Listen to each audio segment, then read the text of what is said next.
Ayrton Senna was testing at Estoril last week, a new car and a new engine, Honda swapping the all-conquering V10 for the new V12.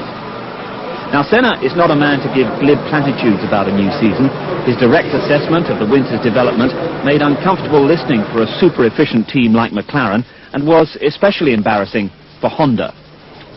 We developed the V12 engine last year for quite a few months. The last time I drove it was here at Estoril back in October, and the engine had a good performance already then. And thinking that between October and today there were quite a few months, there was a program established by the Honda engineers, some targets to be achieved in terms of reliability, output power, drivability.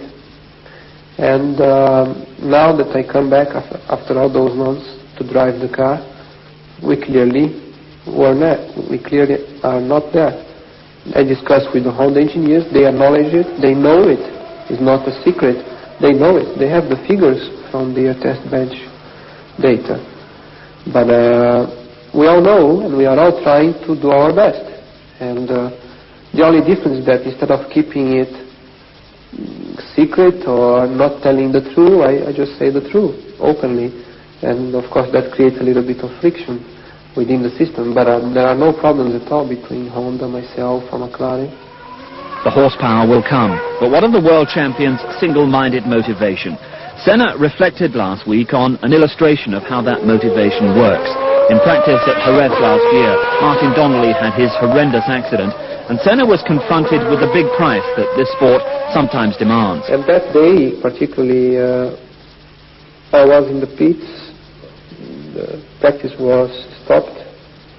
I hear by different people there was an accident, was Donnelly, was bad, was too bad, was disaster, and I decided to go to the place to see myself. What Senna saw was a crumpled figure with massive injuries from which Donnelly was to miraculously recover. The shocked Brazilian left the scene and contemplated retirement, not from practice or the race, but possibly from the sport.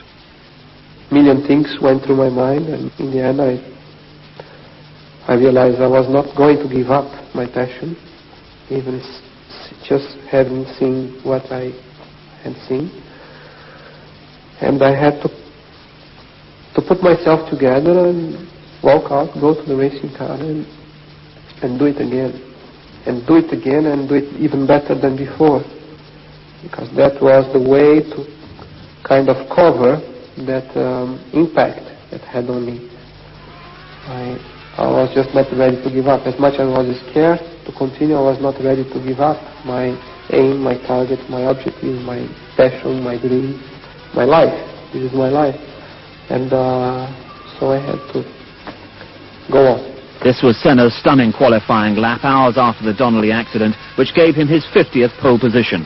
A man of such motivation needs to be able to relax.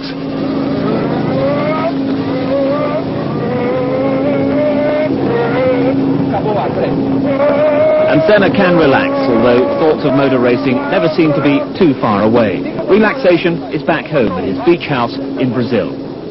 And I have the opportunity there to do water sports, water ski, jet ski, diving, swimming. I can do a little bit of tennis there in my house. I can do my training program, which is jogging and some exercise, all in hot conditions, which is important.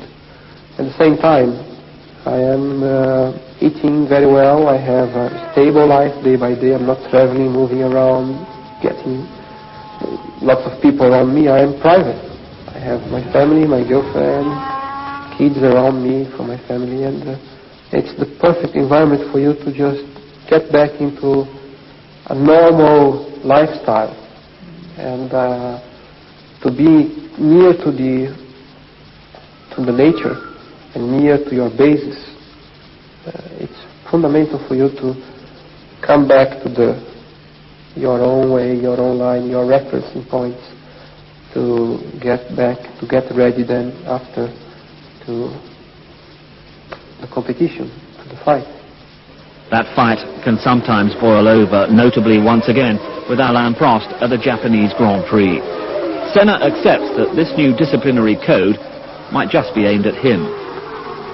If you are ahead most of the time, if you are on pole positions more than anybody by far, if you lead races and laps from races more than anybody by far, you are always focused.